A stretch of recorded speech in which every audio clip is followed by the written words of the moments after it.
Hello everyone, welcome back to my channel, Nick Rano Real Estate. Hope everyone had a great long weekend, spend time with their families. Happy long weekend, Easter weekend.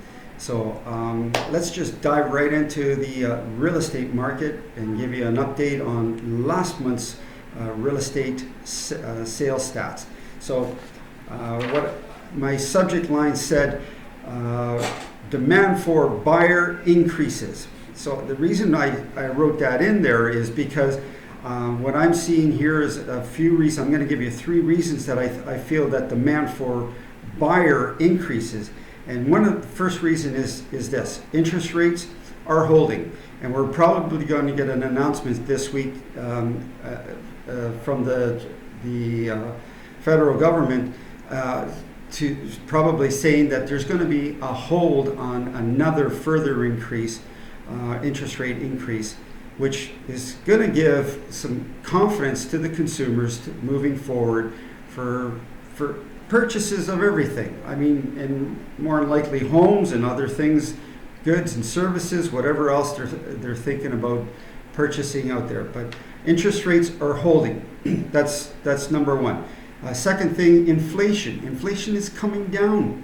So you're probably not feeling it at the grocery stores, and the goods and services that you're purchasing, but inflation is coming down. And the third thing that I'm hearing out there is that employment continues to grow. So three major things that are occurring in the economy that has a major effect on what's going on in the marketplace, or that has an effect on the consumer deciding whether they're going to purchase homes or not. But now let's take a look at the market stats for the greater GTA. So for March, the average selling price was 1.108606 versus say February, which was 1,095,617. Now that's an increase of about 1.1%.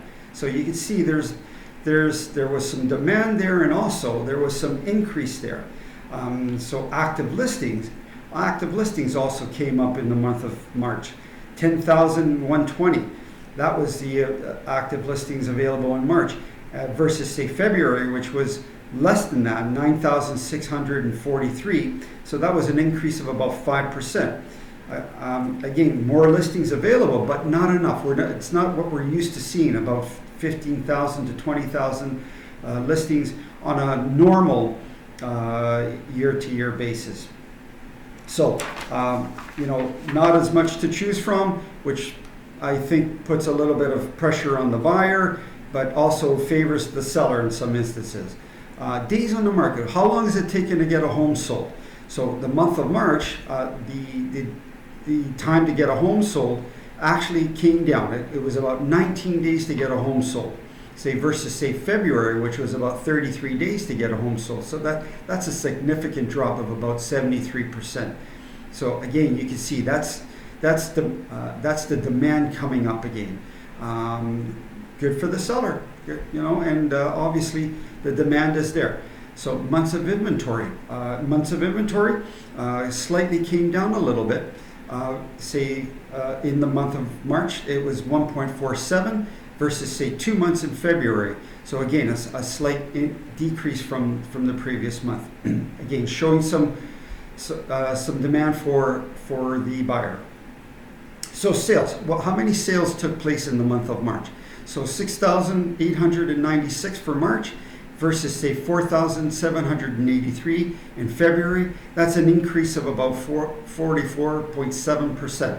Again, showing demand for buyer increase in the marketplace. And also in February, that was a 54% increase versus the previous month of January. So again, there's demand there. So I'm going to give you some final thoughts, and I want to keep this video short and sweet because I don't want to clutter these videos or make them too long. But here's my final thoughts on what I see. As the market continues to move along this year, I see this type of this market taking place overall because there is some consumer confidence that still is not quite out there. I think it has to do a little bit with what's going on with inflation, the interest rates, and there's still some instability there. But there is interest in consumer wanting to buy and sell, and that's the key factor out there. So I get it. I understand buyers. There's still buyers out there that still can't afford to make that move for whatever the reason may be, and that's quite understandable. But if you're thinking about making that move, this is definitely the time to be doing it. There's probably no better time in the last 10 years that you can consider making that move. The market indicators are favorable for everyone, even the seller or the buyer. They're very good out there. You can negotiate. You can bring terms and conditions out there. This is the right time to be making those decisions, whether you're moving up or whether you're first time buying. If you qualify, this is the right time to be doing that. So I hope you enjoyed this video. Please like, share, subscribe, or leave your comment. That's everything for today. I hope you like that, and see you on the next one. Take care for now. Bye.